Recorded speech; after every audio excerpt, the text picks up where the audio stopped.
Ga waɗansu hanyoyi guda 7 da suke hana ku samun kuɗi a intanet. Na san kuna ta fama, kuna ta struggling wajen ya za a ku samu kuɗi a intanet. Kun jarraba hanyoyi daban-daban amma har yanzu ba ku samu waɗannan kuɗin ba. Waɗannan mistake guda 7 su ne suke hana ku samun kuɗi a intanet. Domin kuwa wannan bidiyon zan yi muku shine based on my experience akan wannan harka ta neman kuɗi a intanet. Na jarraba abubuwa daban-daban a shekarun baya wanda kuma ƙarshe a wahala na ƙare ban samu ko sisin kwabo ba sai ɓata lokacina da data na da na rinƙa yi a daidai wannan lokacin. Duka daga baya na gano waɗannan mistake ɗin guda 7 kuma na gyara su kuma alhamdulillahi na fara making in canji na a intanet. To ɗin kuma bana so ka aikata waɗannan laifuffukan, that's why na ga ya dacewar in zo ne muku wannan bidiyon in wayar muku da kai in nuna muku waɗannan mistake ɗin guda 7 so that kai ba za ka bi waɗannan hanyoyin ba domin ka kiyaye aikata waɗannan laifuffuka a wajen hanyarka ta neman kuɗi a intanet. Domin mu gudu tare, mu tsira tare, ko da yaushe so muke mu rinƙa wayar muku da kai muna fahimtar da ku abin da ba ku sani ba, wanda hakan shine manufar mu a cikin wannan platform ɗin a wannan lokacin. Akwai hanyoyi da dama da ake bi wajen samun kuɗi a intanet, amma abin da yake faruwa shine da zarar ka fara bin waɗannan hanyoyin sai ka ga cewa baka yi nasara ba, ko kuma wani iya ta samun kuɗin amma kuma kai da ka fara sai ka ga ba ka samu. To zan karanta maka dalilai da suke sa hakan take faruwa a cikin wannan bidiyon step by step. Ka biyo ni a cikin bidiyon daga farko har ƙarshe, kada ka yi skipping wani gu domin kuwa a cikin waɗannan guda 7 ɗin wataƙila ka aikata guda ɗaya a cikinsu ko guda 2 ko guda 3, wataƙila ma duka guda 7 ɗin kana aikata su, domin kuwa dukansu ni guda 7 ɗin nan babu wanda ban aikata a cikin shi ba, kuma ƙarshe babu inda na samu nasara a cikin waɗannan abubuwan da na jarraba. So that kai ba za ka aikata waɗannan abubuwan ba. Mu je cikin bidiyon kai tsaye. Dalili na farko da yake hana ka samun kuɗi a intanet shine what not doing. Abin da nake nufi a nan shine kana zuwa ka kalli tutorials na yadda ake samun kuɗi a intanet. Za ka kalli tutorial guda akalla za ka kalli bidiyo guda 5 ko 7 ko 8 a rana, ko kuma kowanne daga cikin waɗannan videos ɗin da ka kalla ana koya hanyoyin na samun kuɗi a cikinsu. Wataƙila kuma genuine hanyoyin da ake samun kuɗi a cikinsu. Amma da zarar ka kalli bidiyon sai ka ce a'a bari in bari sai an jima na ana gwada wannan abu. Ba za ka yi ba. Ka manta. Sai ka ƙara ganin wani wanda ya fi sauƙi an zo an yi magana. An ce a'a gashi ana samun kuɗi a intanet. Da zarar ka danna can, ka danna nan, ka yi rijista za a baka bonus ɗin 5,000, 6,000. Da zarar ka gayyaci mutum 2 za a baka 2,000 kowanne mutum ɗaya idan ka gayyata. Sai ka je ka fara yin wannan hanyar. Ita ma sai ka ga ba ta yi maka ba. Sai ka dawo wata, ƙara ganin wani ya ƙara yin posting shi ma cewa ana samun kuɗi a intanet, za ka samu $5, $10 a rana ta wannan hanyar. Shi ma da zarar ka je ka fara sai ka ga ba za ta yi maka ba. Sai ka ƙara jumping zuwa wata hanyar ta daban. To wannan mistake ɗin yana hana ka samun kuɗi a intanet. Ni majarabin ne akan wannan, na gwada abubuwa da yawa. Saboda sai in zo in kalli bidiyo guda 10 a rana na yadda ake samun kuɗi a intanet, amma kuma babu wanda nake samun kuɗin idan na gwada abin a wannan lokacin. Ba don kuma ba saboda wataƙila waɗanda suka kawo ita wannan hanyar ta neman kuɗin su kake nema kuɗin ta hanyar za su ce maka ga link ɗin suna ƙasan comment ko kuma description, ka je ka danna wannan link ɗin, da zarar ka danna za ka samu bonus. To su za su samu bonus ɗin saboda me? Wataƙila mutum 2,000 sun kalli wannan bidiyon, a cikin mutum 2,000 nan wataƙila mutum 100 sun je sun yi register under wannan link ɗin da suka ajiye muku a description ko kuma ƙasan wannan bidiyon. To wanda da zarar sun yi wannan, kaga su sun samu da faral da yawa, za su iya withdraw ɗin kuɗinsu a cikin wannan lokacin, sai su zo suna nuna muku screenshot cewa sun samu kuɗi gashi nan ana samun real money a cikin wannan platform ɗin. Wanda daga ƙarshe kai kuma sai ka ga a'a ka kasa samun wannan kuɗin, ya aka yi haka ta faru. To dama ai wannan abubuwan ba hanya ce ta gaske da ake samun kuɗi a intanet ba. In ma ka samu ɗin 'yan canji ne na sayan data kawai da sauransu. Wannan shine abu na farko. Abu na biyu da yasa baka samun kuɗi a intanet kuma shine jumping from hustle to another. Abun nufi a nan gurin shine kana jumping daga wata hanyar zuwa wata hanyar, kamar yadda na muku bayani shine za ka zo ka fara misali sai ka fara freelancing.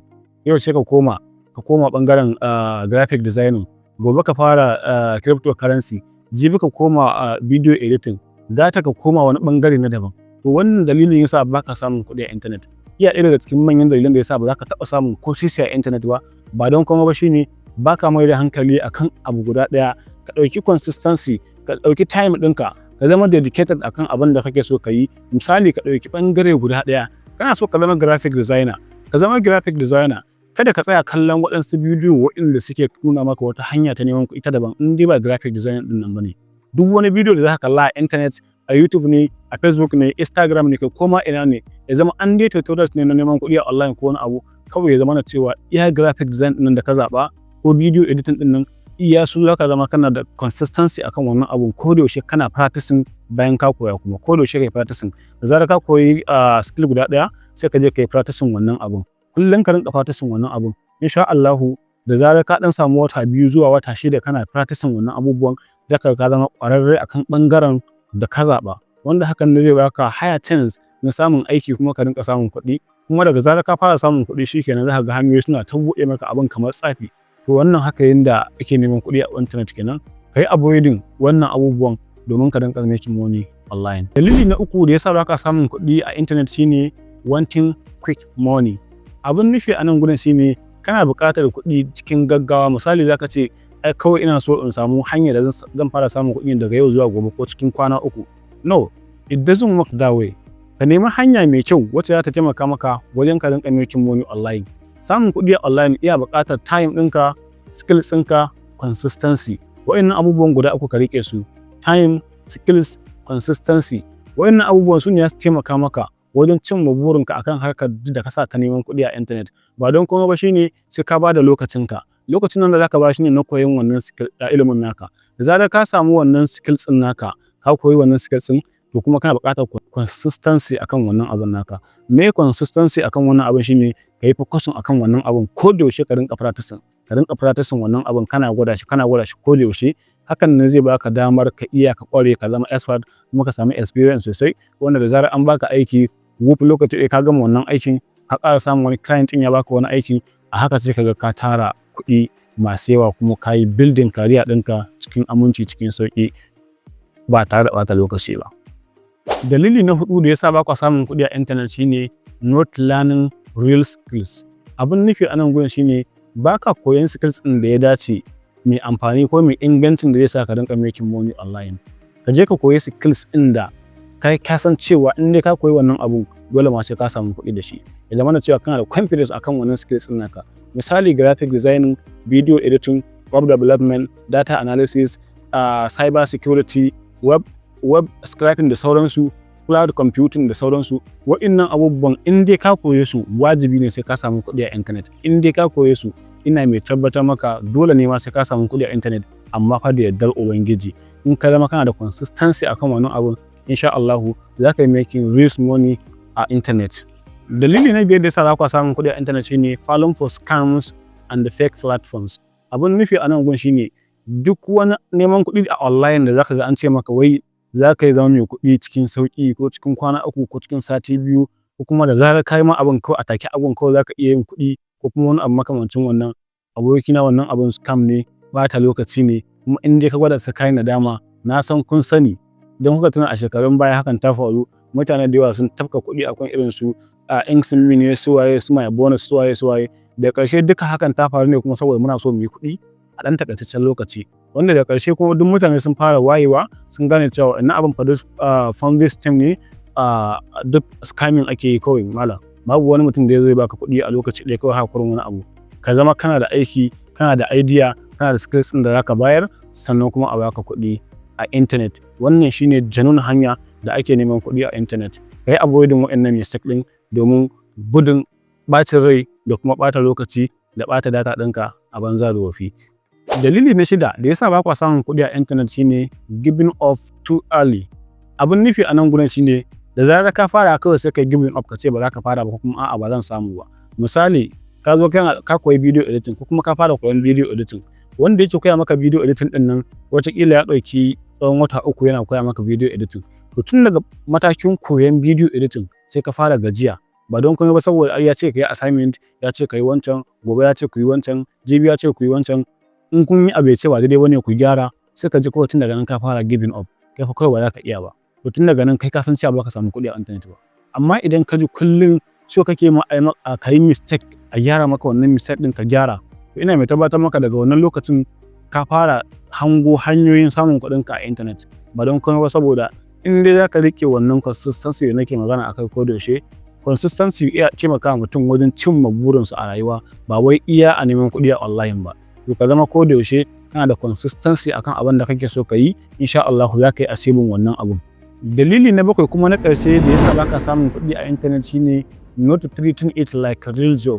Abin da nake nufi a nan gurin shine kana zuwa kana neman kuɗi a intanet ko kuma kana son ka samu kuɗi a intanet, amma da zarar ka samu hanyar shine ba ka mai da hankali akan wannan hanyar kamar yadda kake mai da hankali akan idan ka samu aiki na gwamnati ko aikin kamfani ko kuma dai wani aiki makamancin wannan wanda yake ko aikin ƙwadago ne misali aikin dako ko wani abu ka san sai ka yi aiki tuƙuru sannan za a baka kuɗi mai yawa ko to misali zan baka aikin ƙwadago ko wani abu ka je sai an ce ka yi aikin awa 2 za a baka 3,000 sai ka je ka yi aikin awa 5 aka ɗauki 10,000 misali aka baka kaga cewa ka yi overtime ma'ana wa'incan wanda suka yi aikin awa 2 za a ba su 3,000 ne kai kuma da ka yi aikin awa 5 an baka 10,000 wataƙila misali kaga za su nemi ka fi su samun kuɗi ba don komai ba ka fi su ba da time ka yi aiki yanda ya kamata dole ka fi su samun kuɗi to kamar haka ne zan baka misali idan an dauke ka aikin kamfani dole ka mai da hankali ka yin aiki matuƙar kana son ƙarin girma da kuma ƙarin albashi mai kyau amma idan gaɓe a guri ɗaya kai ba ƙoƙarin zuwa wajen aiki da wuri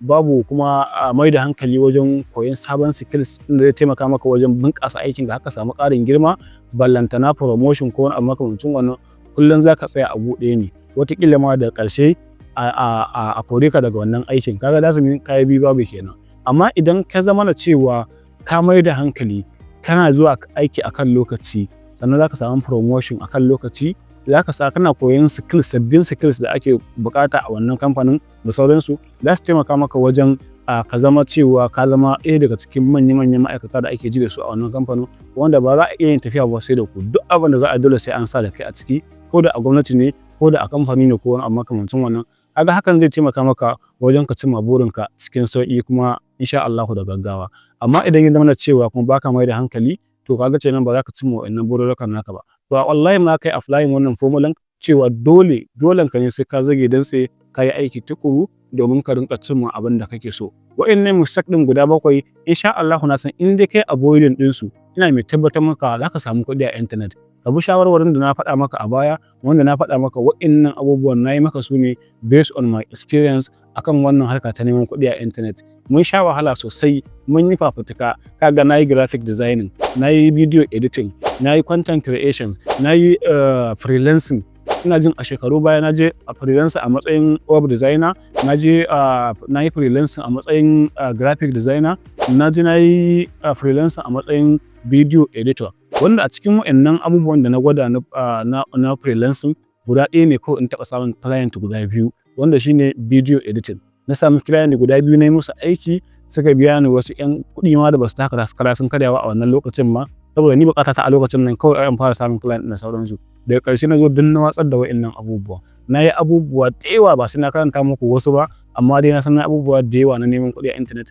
wanda ƙarshe ban samu kuɗin ba sai ɓata lokaci na da ni daga ƙarshe na zauna na yi tunani na gane cewa to me yasa bana samun kuɗi a internet kuma alhalin hanyoyin da nake bi in samu kuɗin a ka'ida ya kamata in samu kuɗin saboda ina tsaya in koyi abin yadda ya kamata to sai na gane cewa a'a laifin fa daga ni ne ba don kuma shine bana zama ina da consistency akan wannan abun bana ba da time ɗina ɗaya ne abin yadda ya kamata zan je koya din koyar da na koya kuma sai in watsar da shi sai in ga sabon wani abu a can ina yin gaba sai in ƙara ganin ana koyar da wani sabon abu sai in ga kamar ya fi nawan sauƙi sai in je kawai sai in ƙara tsallaka in tafi wancan abu to wannan dalilin yasa na gwada abubuwa ɗewa amma ƙarshe dai mun dai koyi ilimin amma kuma mun sha wahala sannan kuma ba ma samun kusoshi da wannan ilimin to ba na so ku yi wa'annan mistake din that's why na decide in yi muku wannan bidiyon na san kuma zuwa yanzu insha Allah ka ilimantu kuma ka amfana da wannan bidiyon kada ka manta da yin subscribe na wannan tasha ta mu albarka ka yi liking ka yi share na wannan bidiyo ƴan uwanka domin su gani su amfana su ma su kiyaye wa'annan abubuwan kada su aikata su sai mun hada a bidiyo na gaba yin na ku da yaushe